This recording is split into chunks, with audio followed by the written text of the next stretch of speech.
Elle est le modèle des jeunes femmes, une figure emblématique de l'entrepreneuriat féminin en Afrique centrale. Patronne du groupe Franco, une entreprise immobilière et d'hôtellerie basée à Yaoundé au Cameroun, Françoise Poné est une femme d'affaires comme on n'en rencontre plus. Surnommée Mami Nyanga pour son look atypique, son histoire a tout d'un conte de fées, entre une enfance douloureuse, une adolescence volée et un destin de milliardaire. Françoise Poné, milliardaire et fière.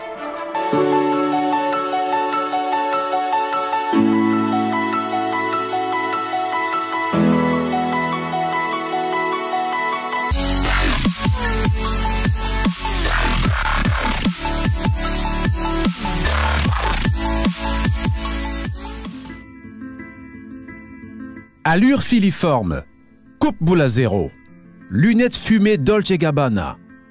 Toujours tirée à 4 épingles, Françoise Poné tente de rallier son service au volant de sa voiture.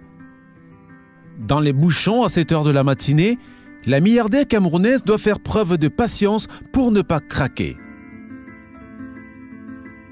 Je suis très occupée avec le chantier de l'extension de l'hôtel, qui est tout en phase de finition, qui me prend beaucoup de temps. Donc je préfère me concentrer à terminer ces travaux-là. Cette route, elle a fait presque tous les matins depuis 15 ans, entre son domicile et son hôtel. Lonkac, rue Onambelenkou, en plein centre-ville de Yaoundé. C'est ici que Françoise Poné a hissé cet hôtel en 2005. Un 4 étoiles de 72 chambres réparties sur 7 étages. Un investissement de plus de 7 milliards de francs CFA. Moi, j'ai construit cet hôtel, je l'ai ouvert, j'avais 33 ans. C'est une performance dans les affaires. Ça, il faut le relever. Et à l'époque, j'ai investi environ 7 milliards de francs CFA. Avec son emplacement stratégique, son décor pittoresque et son personnel à l'affût, l'hôtel Franco fait environ 79 millions de francs CFA de chiffre d'affaires mensuel en temps ordinaire.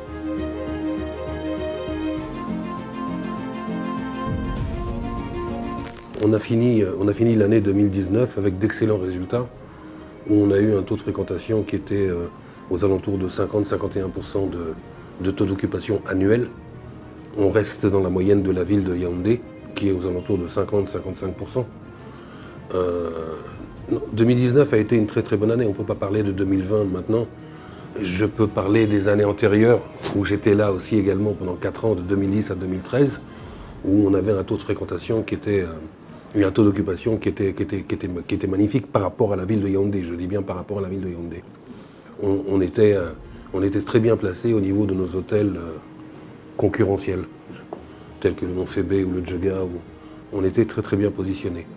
En 2019, on l'a été également aussi très très bien. On pensait, malheureusement, avec la crise qui est arrivée début d'année 2020, on pensait améliorer même les résultats pour 2020. Ça n'a pas été le cas. On espère une relance assez rapide et un nouveau départ, peut-être d'ici la fin de l'année, en fonction de l'évolution de la situation. Depuis quelques années, la milliardaire a entrepris d'augmenter la capacité de son hôtel. Son idée, doter le Cameroun, son pays, d'un hôtel à même de supporter les flux les plus denses. Si j'ai réussi à faire l'extension, ça veut dire que c'est un bon business. Parce que quand vous regardez aujourd'hui sur la place du Cameroun en général et sur la place de Yaoundé, en matière de capacité d'accueil, on n'a pas 1500 lits. Donc si on a un événement de 1000 places, on trouvera difficilement vrai 1000 lits à Yaoundé. Donc ça veut dire que le besoin va s'accroître et le besoin se fait ressentir tous les jours. C'est pour ces raisons que j'ai décidé de faire l'extension. Et aussi parce que, bien entendu, ce n'est pas un investissement perdu. Sinon, on ne se serait pas engagé à faire extendre l'entreprise. On n'aurait même pas eu les moyens. Cap sur le chantier d'extension de l'hôtel Franco. La visite guidée est assurée par Mami Nyanga elle-même. Comme tous les matins, et doit faire le tour du propriétaire pour s'assurer que les choses vont bon train. Moi, c'est dit, je suis là vraiment, viens qu'on parle du chantier. Je suis un peu... Faut pas vraiment, ne me mettez pas dos contre le mur comme ça, je suis là. Dans ce chantier, les travaux évoluent plutôt bien. Le nouveau bâtiment devrait être prêt dans un avenir très proche. Coût de l'investissement, environ 9 milliards de francs CFA pour un saut à la fois qualitatif et quantitatif. J'ai construit cet hôtel en 2002. Je n'avais pas la même expérience qu'aujourd'hui. Donc, par exemple, on n'avait pas mis l'accent sur les parkings. On avait à peine 9 voitures à garer. Aujourd'hui, on a environ 4000 m² de parking. Par exemple, on avait des salles de fête d'environ 100 à 200 places. Aujourd'hui, on a des salles de fête de 500 places. On a le hall qui sera plus imposant. On a le restaurant qui sera beaucoup plus grand. On a aujourd'hui les chambres d'handicapés, je vous l'ai dit, à personnes à mobilité réduite. Donc, ça, c'est vraiment l'innovation. Donc, on croit qu'avec tous ces plus-values-là, on restera toujours un hôtel de 4 étoiles, mais on sera beaucoup plus compétitif. Donc, vous voyez, ça, c'est encore une autre chambre d'Izib. C'est personne à mobilité réduite. On va inverser la porte. Tu as le téléphone du gars là, non? L'appeler. Qui vient, il note chambre par chambre avec toi. Gauche, droite, gauche, droite, gauche, droite.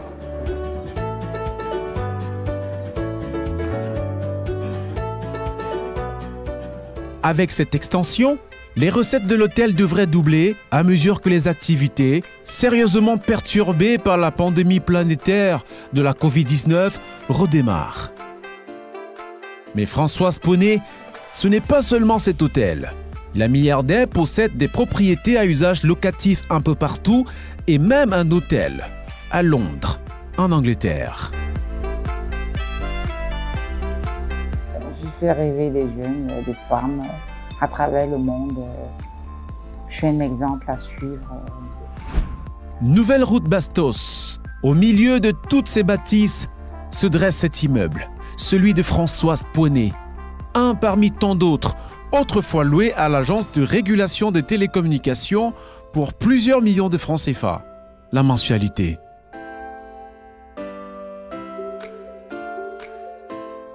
La cinquantaine à peine amorcée, le magnat de l'immobilier et de l'hôtellerie continue de tourner à plein régime. Sa vie est toujours aussi passionnante et ses journées pleines comme un œuf entre ses affaires et ses initiatives sociales. Du haut de ses milliards, Mami Nyanga ne regarde pas la société avec condescendance. Avec sa fondation Poney pour la liberté, elle a entrepris de venir en aide aux prisonniers et aux nécessiteux. Par ailleurs, elle donne régulièrement des formations en entrepreneuriat aux jeunes et surtout aux jeunes femmes, comme ici, dans la salle des actes de la mairie de Douala 5e, dans le département du Vouri au Cameroun. L'isolement économique, c'est quoi? C'est le lieu de la multiplication. C'est ça qui nous permet de multiplier. L'isolement économique se fait en 3 temps dans la vie. La première fois, la bonne façon de s'isoler doit être faite par vous-même. C'est-à-dire, moi, Mami Nyanga, j'ai pris la décision de m'isoler parce que je viens de démarrer mes activités. Et je m'isole. Le deuxième temps, c'est que les autres vous obligent à vous isoler. Et le troisième temps, c'est que les autres vous isolent. Ce jour-là, il s'agit de la formation de 58 jeunes femmes dans le cadre de WeConnect, un programme d'autonomisation de la jeune femme lancé par le Programme des Nations Unies pour le développement et qui a fait de Françoise Poney un partenaire stratégique. Pour multiplier, comme moi je multiplie la vie, c'est parce que les gens ont confiance en moi, en ma personne. En ma personne. Et ils ont confiance en moi. Pourquoi? Simplement parce que je suis honnête. Pour Mami Nyanga, soutenir ses congénères est avant tout un devoir. À côté de la Fondation Poney pour la Liberté, elle a créé la plateforme Mami Nyanga Cameroun Women Entrepreneurship Network. Une plateforme qui aide des femmes dans leurs initiatives entrepreneuriales. Autour d'elle, des femmes de poigne, à l'instar du professeur Viviane Ondoabiwole, experte en gouvernance publique en Afrique et secrétaire générale de cette organisation. Alors en tant que secrétaire général, il faut dire que c'est une équipe. Hein. Nous avons une équipe de 2 personnes. Il y a une secrétaire générale qui est moi et puis une adjointe. Ne me demandez pas pourquoi il n'y a que des femmes, hein. C'est un réseau de femmes, mais qui travaillent également avec les hommes. Donc j'ai comme adjointe, il faut le dire, Madame Akamou Fumu, qui a la grande entreprise Landmark, que vous connaissez très bien, qui est une grande entrepreneur également. Et c'est une équipe qui est donc chargée de la coordination des activités de ce réseau. Davantage de la coordination, je voulais dire administrative, mais aussi technique, mais j'hésite pour technique parce qu'il y a plusieurs branches dans les activités de Madame Poney et notamment dans ce réseau. Il y a la branche du financement, il y a la branche de la formation, il y a également un ensemble de conférences et de communication avec les autres membres du réseau. Ils nous aident conseillers, ou tout au moins le mandat qui est le nôtre, c'est de coordonner ces activités-là en relation avec la présidente qui est ici, Madame Poney, et en relation également avec d'autres instances de l'association. Françoise Poney aurait pu se tenir loin de toutes ces initiatives énergivores et croquer la vie à pleines dents comme l'aurait fait n'importe quel fortuné. Mais au sommet de sa gloire, à la force de l'âge, le bonheur, c'est un peu plus que posséder des coupures de banque et des propriétés par dizaines. Je suis tellement heureuse parce qu'enfin, je pourrais laisser quelque chose à la prospérité. Parce que si je pars de ce monde aujourd'hui, c'est sûr, je vais laisser les meubles. Ça, c'est sûr. Et je pourrais laisser même un peu d'argent dans les comptes en banque. Mais ce n'est pas ce que je veux laisser à la prospérité. Je voulais laisser autre chose. Ce rêve que je partage avec les jeunes au quotidien. Cet accompagnement des jeunes au quotidien. C'est ce que je veux laisser. Il faut dire que Mani Kawe est une initiative personnelle de Madame Poney que nous appelons très affectivement Mami Nyanga. Et l'idée de la mise en place de ce réseau, qui est en fait un réseau d'associations de femmes entrepreneurs, cette idée est une idée noble parce qu'elle épouse en réalité une préoccupation qui est une préoccupation déjà institutionnelle et puis personnelle, au sens où elle permet, du moins cette idée à travers ce réseau, permet justement aux femmes de se prendre en charge, aux femmes de financer leurs projets. Et cette fois-là, il ne s'agit pas de micro-projets, mais des projets d'une certaine envergure. L'engagement qui est le mien dans ce réseau vise justement à accompagner ce mouvement, déjà parce que moi je suis entrepreneur d'un certain type, notamment dans le secteur de services, des activités intellectuelles. Et on comprend très bien, lorsque nous sommes dans cet environnement, et surtout au Cameroun, que la préoccupation de l'accès au financement est une préoccupation importante.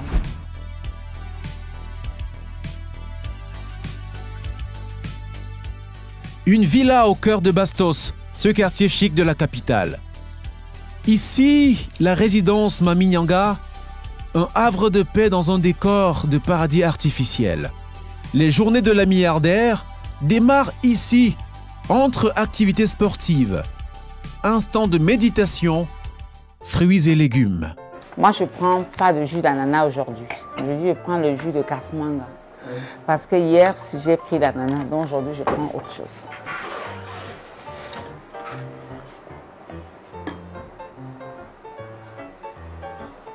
Donc, chaque matin, je cours ici pendant 1 heure. Il y a le sport. Je dors toujours dans les mêmes heures, je me réveille dans les mêmes heures. Je fais pratiquement les mêmes mouvements tout le temps, on va dire. Donc, normalement, je me couche à 23 heures. Je dors jusqu'à 6 heures. Je me lève, je fais la prière.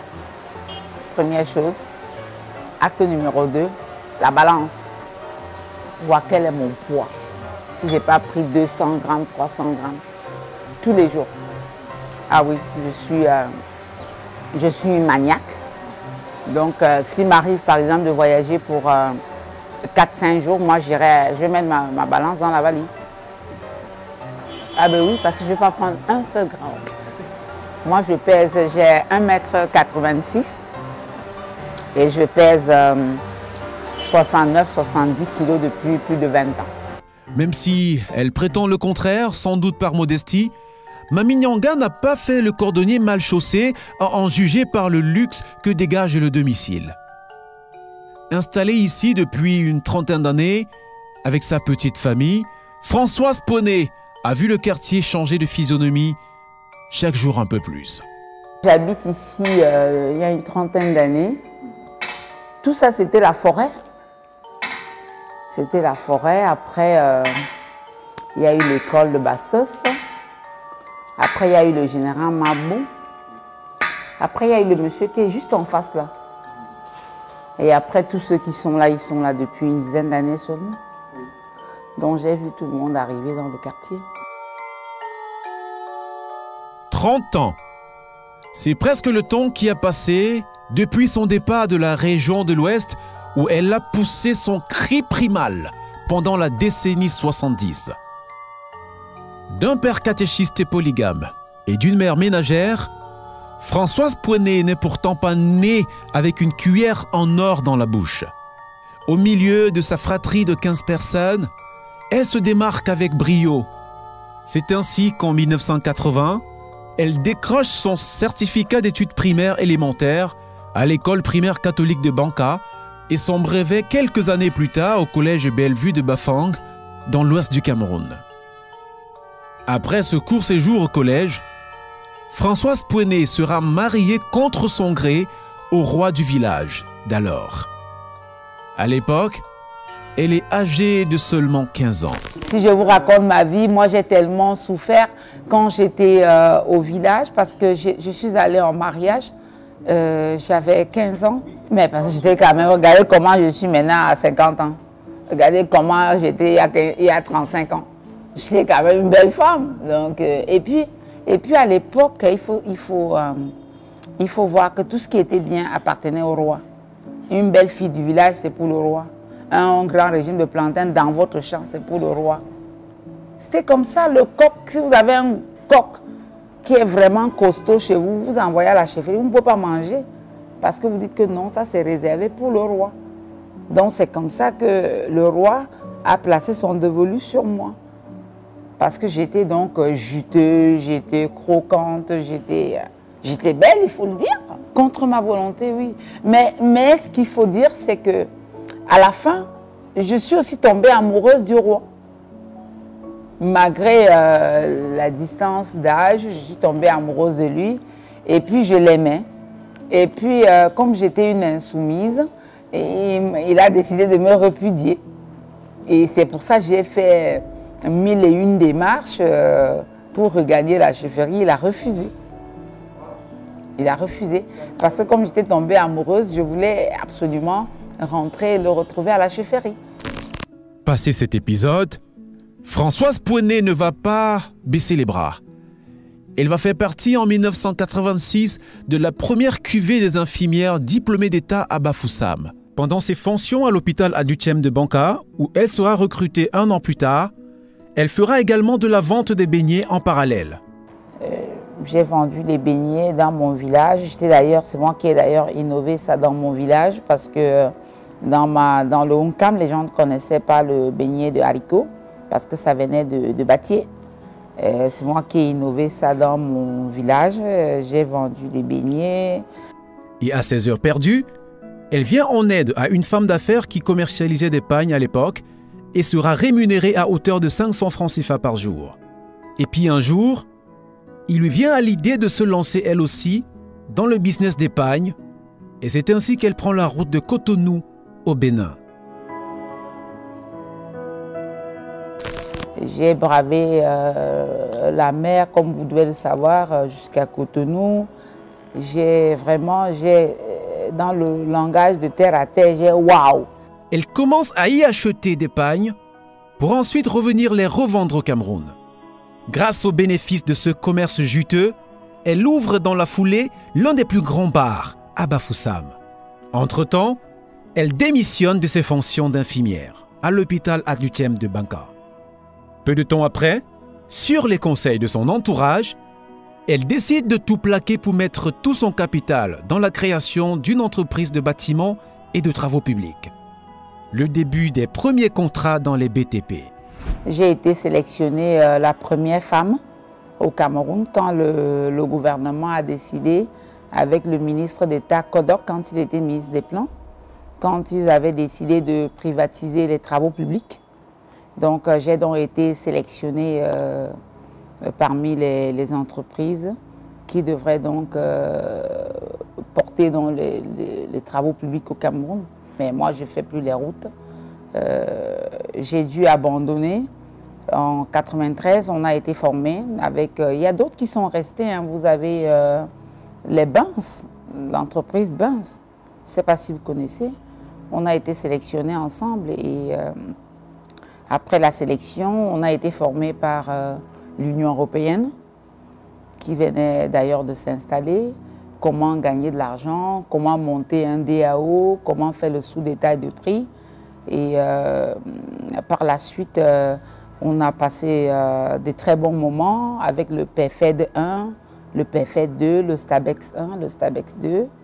Et on a fait beaucoup de pistes cacaoyères, on a fait beaucoup de routes. Moi, par exemple, j'étais en charge de la route du Sud. De fil en aiguille, Françoise Poinet, qui vient de décrocher un MBA, va tisser sa toile jusqu'au sommet de la pyramide sociale en gardant les pieds sur terre et la main sur le cœur. Ce n'est pas facile au Cameroun pour une femme de faire les affaires. C'est très, très difficile. Parce que les uns et les autres pensent que la femme ne peut pas réussir par elle-même. C'est pour ça que, vous voyez par exemple, même moi aujourd'hui, certaines personnes même cherchent à entacher ma fortune. Parce qu'ils vont chercher à dire, mais qui est derrière? Qui est derrière? Est-ce qu'elle fait tout ça seule? Parce que vous savez,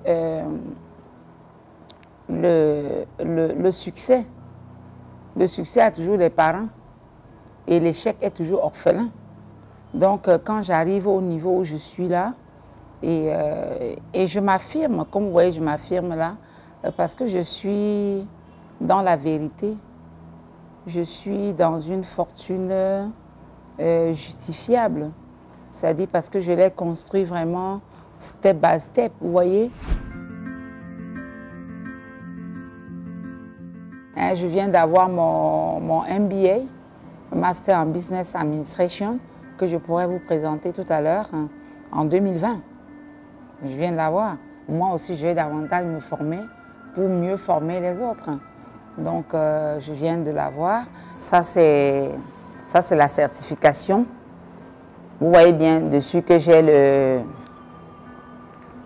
la meilleure note de 2020 de tous les étudiants. La meilleure note, vous avez vu? The high score. Vous avez vu, ça sont les matières sur lesquelles j'ai été formée. Vous avez vu mes nombres de cours. C'est avec le président Paul Kagame qui m'a invité au Rwanda comme une guest star à ce grand rendez-vous au féminin qui était organisé par la base. C'est la distinction du pape François, ouais, il a invité tout le monde entier à prier pour moi. Vous voyez ça? Pour tout ce que je fais pour les jeunes, pour tout ce que je fais pour les églises au Cameroun. Vous avez le président Touadéra. Je ne veux pas dire que je suis l'ami des présidents parce qu'on n'est pas l'ami d'un chef d'État, mais on se connaît très bien. La dernière fois même qu'il était au Cameroun lors des sommets des chefs d'État, il est venu me rendre personnellement en visite avec, bien entendu, l'autorisation du président de la République. Tout en haut, vous avez le président de la Commission de l'Union africaine qui est venu au Cameroun. Vous voyez pourquoi il rigole là? Parce qu'il me demande, mais qu'est-ce que vous avez sur les yeux? Je lui dis, mais monsieur le président, ce sont les Dolce Gabbana. Vous ne connaissez pas ça? Il me dit, Dolce Gabbana, c'est quoi? Je dis, oh là là, monsieur le président, mais C'est une marque italienne, c'est les Dolce & Gabbana, c'est ça que je porte là. Et c'est ça qui le fait rire comme ça avec le ministre d'État Famine Ndongo, qui lui disait voilà, c'est notre fille, c'est elle qui fait ça au Cameroun. Ses proches la décrivent comme quelqu'un d'extrêmement ouverte et surtout pleine de détermination. C'est une dame qui a le contact facile et qui a également une capacité de conviction, une capacité d'innovation qui est encouragée. Moi, je pense que pour son âge, pour l'environnement qui est le nôtre, pour ses origines, parce que peut-être les gens ne connaissent pas bien l'histoire de Mamie Yanga, elle vient quand même d'un environnement où la femme allait en mariage très tôt, où il fallait, pour faire ce qu'elle fait là, décider de se prendre en main et surtout d'assumer également ce choix. C'est très courageux de sa part.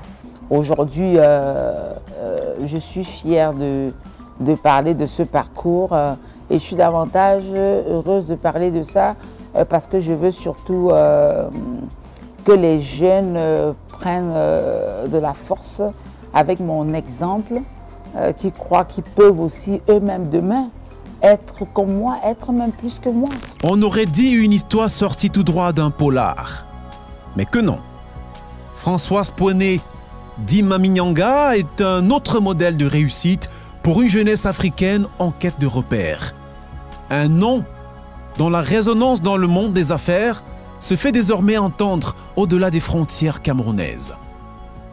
Une entrepreneuse peu ordinaire, partie de rien pour finir à la tête d'un immense empire. Mais surtout, une dame de cœur d'inspiration divine.